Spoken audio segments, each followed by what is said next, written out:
BNP ক্ষমতায় গেলে ১ কোটি নতুন কর্মসংস্থানের সুযোগ তৈরি করা হবে জানিয়ে বিএনপি চেয়ারম্যান তারেক রহমান বলেছেন, যথাসময়েই সরকারি কর্মচারীদের জন্য নতুন পে স্কেল ঘোষণা করা হবে। অতীতের ভুলের জন্য দুঃখ প্রকাশ করে দেশ গড়ার পরিকল্পনাগুলোর বাস্তবায়নে ১২ তারিখে ধানের শীষে ভোট চান Tarique Rahman. Sohel Samir report. Colour expert এবং মাইল্ড অন হ্যান্ডস টেকনোলজি সমৃদ্ধ অরিক্স অ্যাডভান্স ডিটারজেন্ট পাউডার আপনার লন্ড্রি এক্সপার্ট। জাতীয় নির্বাচন ও গণভোট সামনে রেখে বিটিভি ও বাংলাদেশ বেতারে ভাষণ দেন বিএনপি চেয়ারম্যান তারেক রহমান। শুরুতেই মুক্তিযুদ্ধ, স্বৈরাচার বিরোধী আন্দোলন, সর্বশেষ জুলাই অভ্যুত্থানের আত্মাহুতি দেয়া শহীদদের স্মরণ করেন বিএনপি চেয়ারম্যান। এই মানুষগুলো কেন এমন অকাতরে জীবন দিয়েছিলেন? কি ছিল তাদের চাওয়া? কোনো কিছু দিয়েই মৃত্যুর প্রতিদান হয় না।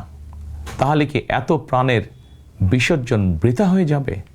না, অবশ্যই বৃথা যেতে দিতে পারি না আমরা।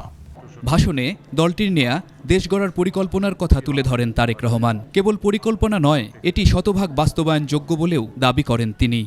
12 ফেব্রুয়ারি নির্বাচনে জনগণের রায় বিএনপি সরকার গঠন করতে সক্ষম হলে বিএনপি শিক্ষিত তরুণ তরুণীদের জন্য 6 মাস থেকে সর্বোচ্চ 1 বছর কিংবা কর্মসংস্থান না হওয়া পর্যন্ত বিশেষ আর্থিক ভাতা প্রদান করার সিদ্ধান্ত নিয়েছে। এছাড়াও দুর্নীতি দমন, প্রশাসনিক পুনর্গঠন, প্রবাসীদের সুবিধাসহ ধর্মগুরুদের রাষ্ট্রীয় সুবিধা দেওয়ার প্রতিশ্রুতি দেন তারেক রহমান। প্রশাসনকে দলীয়করণ নয়, প্রশাসনে নিয়োগ কিংবা পদোন্নতি হবে মেধা এবং যোগ্যতার ভিত্তিতে। বিদেশে কর্মস্থলে যোগদানের জন্য তাদেরকে যাতে দেশে তাদের জায়গা জমি বিক্রি করতে না হয়, এজন্য রাষ্ট্রীয়ভাবে তাদেরকে সহজ শর্তে ঋণ সুবিধা দেওয়ার পরিকল্পনা আমাদের রয়েছে।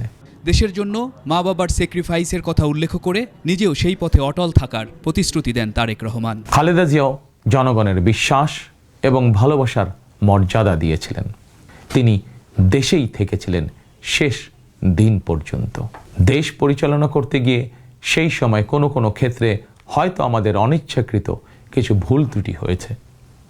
সেজন্য আমি দেশবাসীর কাছে আন্তরিকভাবে দুঃখ প্রকাশ করছি।